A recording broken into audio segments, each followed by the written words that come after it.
Welcome to Financial Crime and Compliance Unfiltered. I'm your host, Jane Blakeway, together with Oonagh van den Berg, CEO and co-founder for Raw Compliance. And in this episode, we're going to be diving deep into the world of ethical hacking with Glenn Wilkinson, who's a renowned ethical hacker who helps organisations understand, expose and defend against real-world cyber threats. Glenn is speaking later today at our Fraud and Scam Summit, and he'll be sharing unique insights into how fraudsters operate and what businesses can do to stay one step ahead. So welcome Glenn and Oonagh obviously as well. So should we dive straight in and talk about the journey into ethical hacking?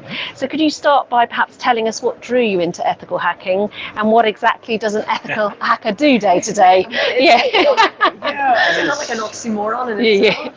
There's two parts to unpack, right? The ethical part and the hacking part. Exactly. And most good hackers, by good I mean proficient, so skilled, start off not thinking this is a career path. It's normally teenagers who are tinkering. Hey, that's interesting, can I take this apart? Can I bypass it? It's often not computers. So my journey started just tinkering with computers and trying to make them do things they weren't supposed to do, tear them apart, put them back together. And then the internet came along, so I cut my teeth, as you say, in the 90s. The internet came along and this whole new world of things to explore and to take apart and to understand. And it's driven by that aspect of curiosity.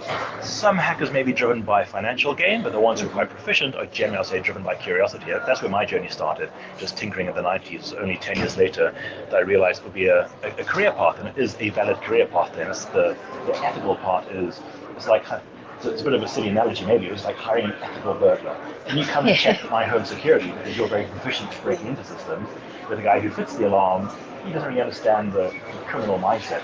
You can understand the criminal mindset, the way hackers work, the way they think, then you put that mindset into play and you break into organizations with their permission and you show them, hey, here's the weak spots, go and fix these things before the bad guys come along. Are you also called, what is the white rabbit hackers? White hat, but white rabbit is a good reference from the Matrix. Yes. So white hat. So generally the good hackers who are on your side are the white hats. Bad guys are the black hats. Ooh. And do you know where that comes from? The color of the hats? Any guesses? Any guesses on the internet? No. It comes from Western cowboy movies. Okay. So back in the day of black and white TV, you had the sheriff would wear a white hat, the bad would wear a black hat, just so you knew who to cheer for. I really got into cowboy movies. I either learned that after the fact, and then grey hats are kind of in the middle. Okay, interesting. That's when you had just the black and white grey tone on your TV. Exactly. Yeah. And just leading on to hacker mindset then, how do hackers think differently and what can businesses learn by adopting that mindset when it comes to fraud and scam prevention as well? Yeah, it's a good question. It's the thinking how hackers think can be quite a powerful skill to try and hone. Essentially, if you're good at puzzles or chess or lateral thinking, that kind of mindset plays quite well into being a hacker, ethical or otherwise.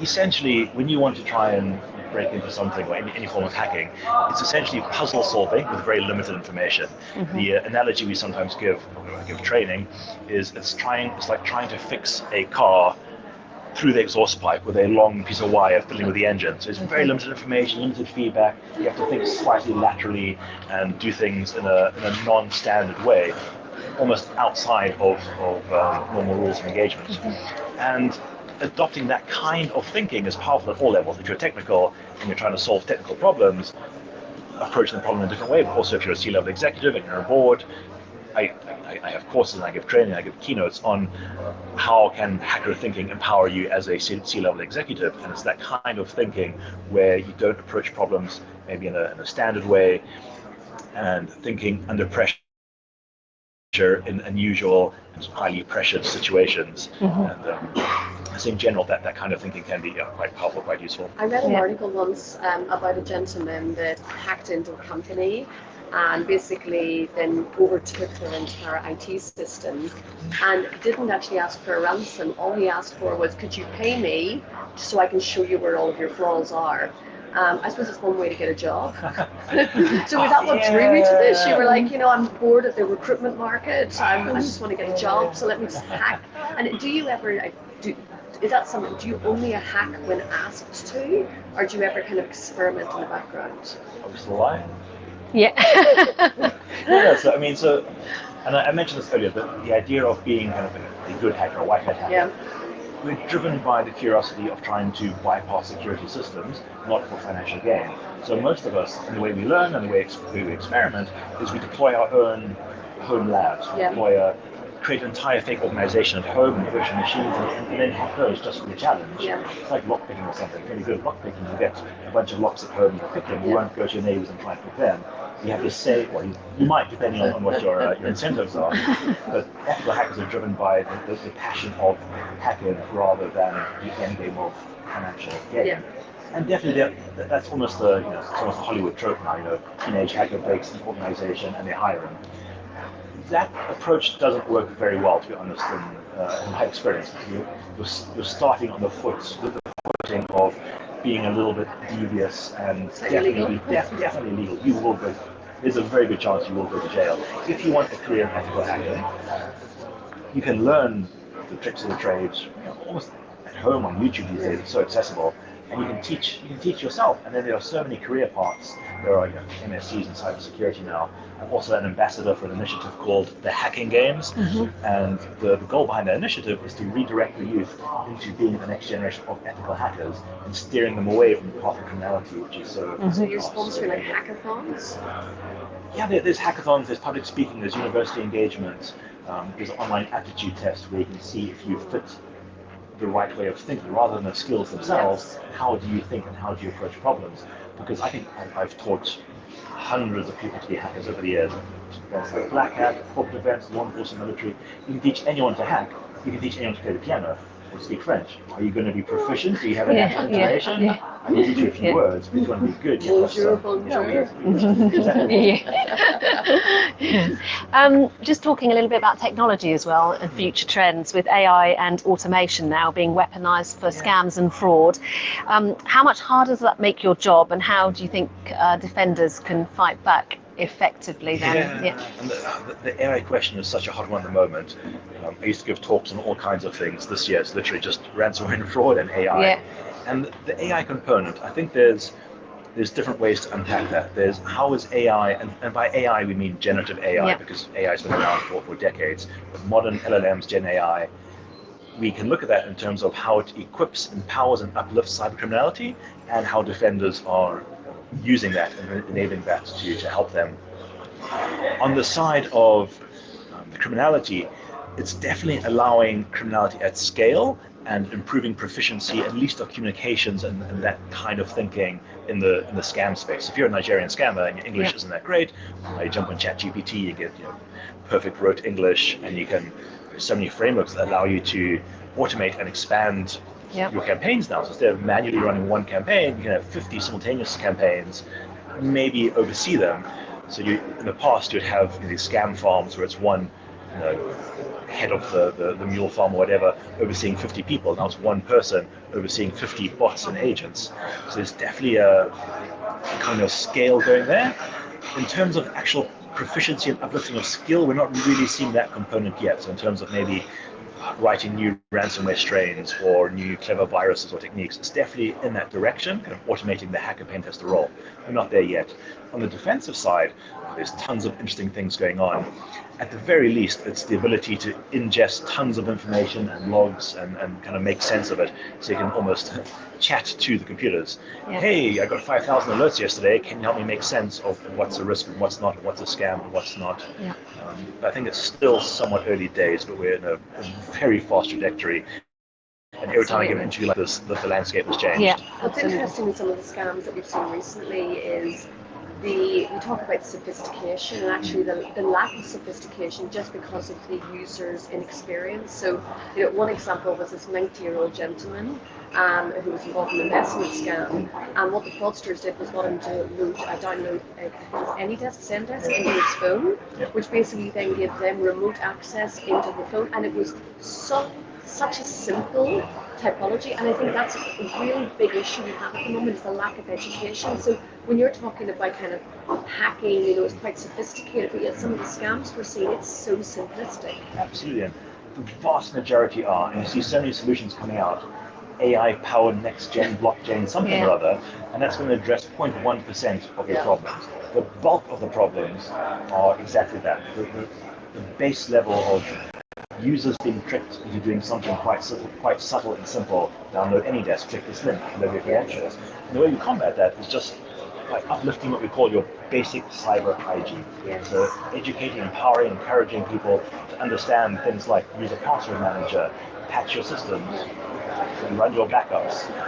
And in the UK at least, we have the NCSC, the National Cybersecurity Centre, and they have fantastic guidance for individuals, for SMEs, for larger businesses.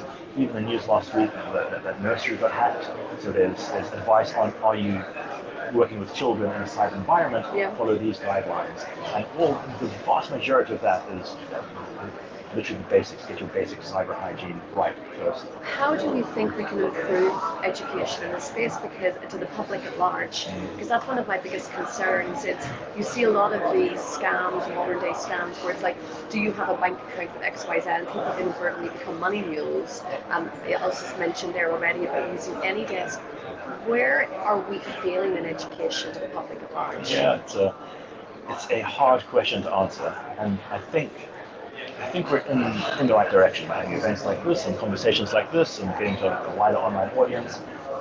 But I think the simple answer is just drumming on about it. Yep. So any chance of opportunity, be it workplace initiatives or school initiatives, university initiatives, or events like this, and just really focusing on getting the basics right. And what I like to do in my talks is I demonstrate what I call the realm of the possible. So for my talk later this afternoon, I'm doing a live hack, and this is what it looks like, step by step by step. Because people are smart, they want to understand. Jim got excited there. Photographs inside afterwards. But it's exactly that, right? That's a little bit exciting because the average person would love to see what a real hack looks like. You're kind of bored of being told don't click on links and get the basics right. Do that, but also show people what it looks like so they know what to look out for. This is what a romance scam looks like. Yeah. This is what a phishing scam looks like. This is an any desk example. And Instagram ads are just covered in quick money, sign up here. They don't say click here to become a mule. They say if you want to make some quick money, okay, click this link and hello.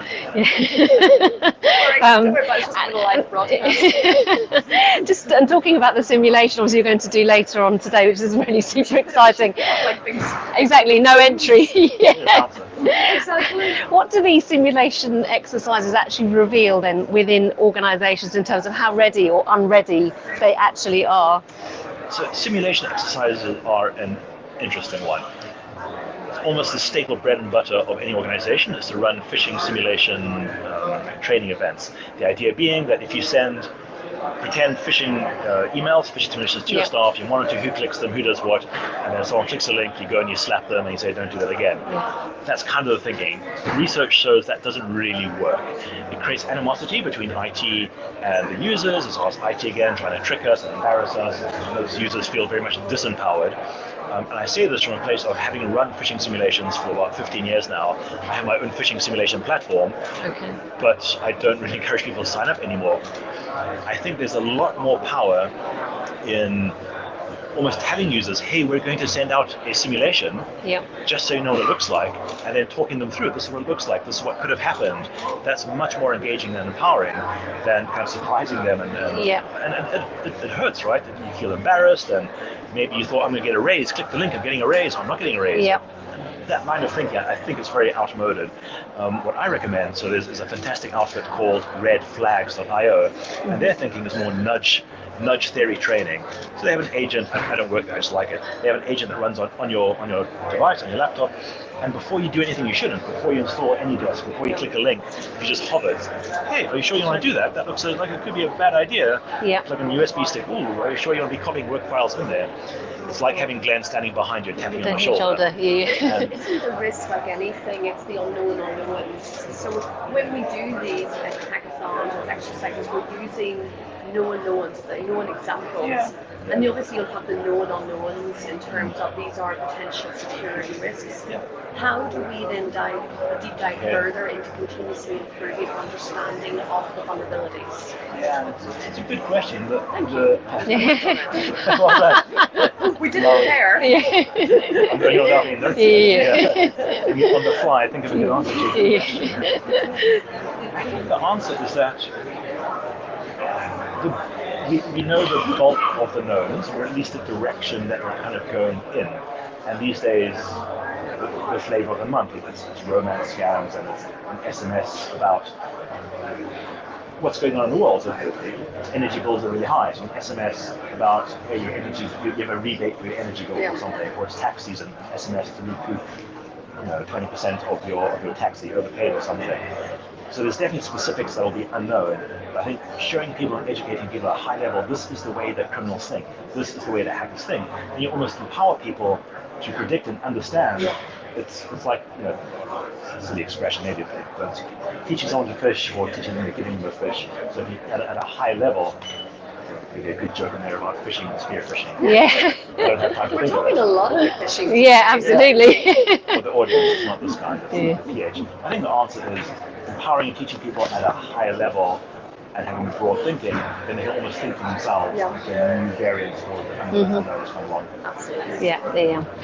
And then just for your average person on the street, I guess, or your advice for individuals, then what would be your, say, top 2 or 3 practical steps to recommend to protect themselves against fraud and scams online? You've mentioned obviously a couple of things already, but... Yeah, so I think for the average person, and the advice that I'll give a CEO, the advice I'll give my mom, it's the same. So it's essentially getting those basics right, because that is where the compromise is going to happen. The vast majority of scams, the vast majority of data breaches, the vast majorities of incidents that lead to ransomware, the starting point is somebody making a small human mistake. And so the tips that you can do is try and keep yourself safe. Password management, so make sure you don't use the same password everywhere. So some guilty smiles there. Yep. So use different passwords everywhere. Yeah. Use a password manager. I So never you don't remember my have passwords. yeah, so which is why I need a password manager. The password manager will remember it for you.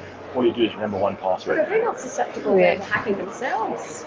It is, well, come on to my demo later, but it is the perceived risk that you face and what you're trying to do about it. So a password manager could be hacked. Someone's going to do that. It's going to be a nation state actor who could come along and do terrible things beyond that. So it's, if you don't use a password manager, you're exposing yourself to the average criminal who just come along and either guess, predict, or steal your password.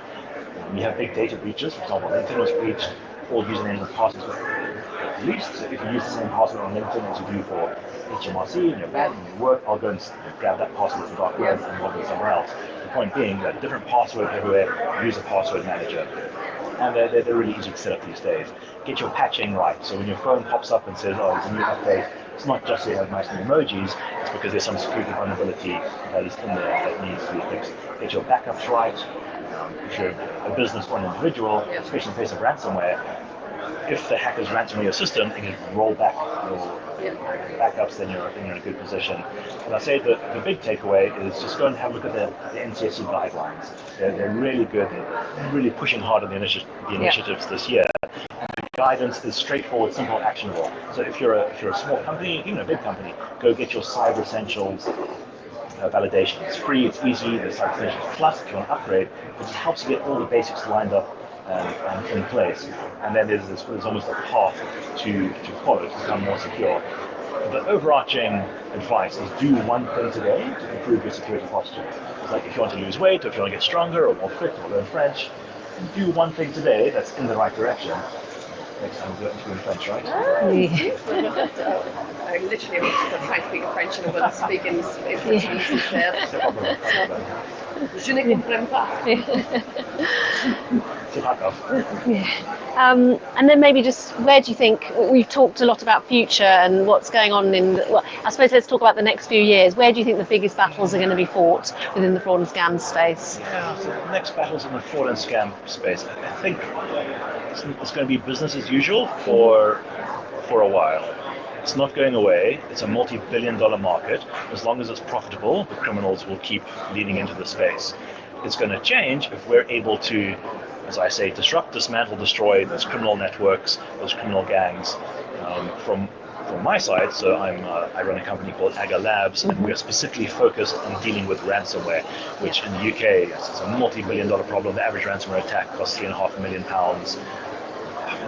both in terms of the ransom and the damage and whatnot, but disrupting those criminal networks that are now tightly intertwined. So previously you had your cyber criminality and you had your frauds and scams. They're now so tightly intertwined. I think 40% of crime in the UK is fraud related. Of that, 80% has some cyber component.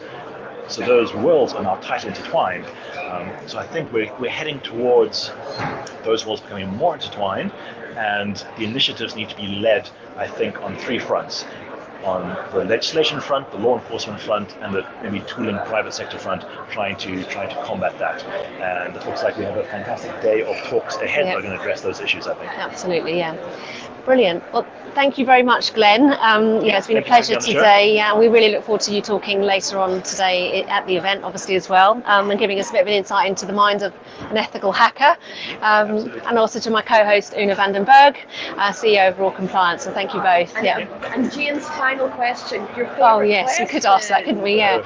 Well, we like to support the younger generation. So careers, and if they're entering into the field that you're in yourself, what advice could you give to the younger generation, perhaps, as well? Yeah, absolutely good questions. I mean, let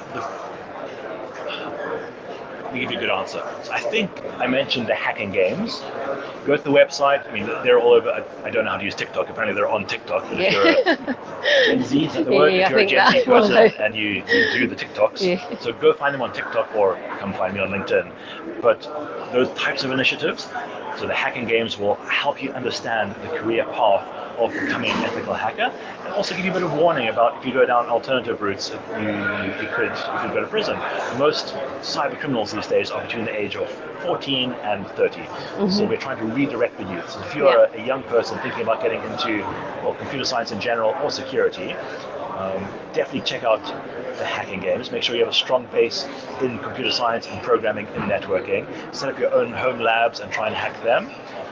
Also, don't be too worried about AI replacing those jobs. I think what you need to be careful, what you need to do is you need to become an AI wrangler. You need to understand the AI space, see where it's moving, and be the person who's in charge of the bots who are doing the thing. If the thing is programming or running events or hacking, it'll be largely automated perhaps, but if you're the person in charge of that. So I have a lot of graduates who come to me and say, Glenn, I'm in year 3 of my cybersecurity degree, AI is going to replace me. He's like, well, it might, but get on the front foot, understand that space.